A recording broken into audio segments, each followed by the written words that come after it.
Eating healthy is not only beneficial.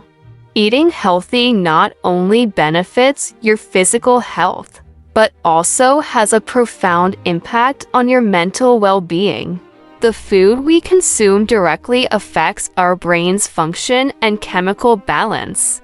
When we nourish our bodies with nutrient-dense foods, we provide our brain with the necessary vitamins, minerals, and antioxidants that support its optimal functioning.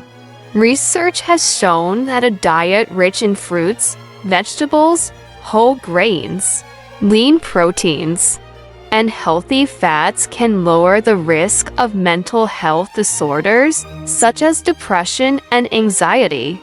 These foods contain essential nutrients like omega-3 fatty acids, B vitamins, and magnesium, which play a crucial role in neurotransmitter production and regulation, helping to stabilize mood and reduce stress.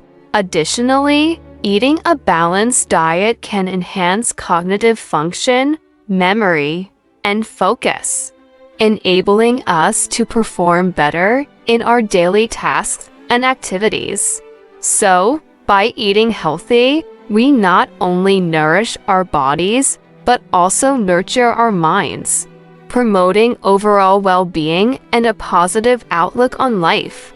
For more, click the link in bio and enjoy after subscribe to our useful channel.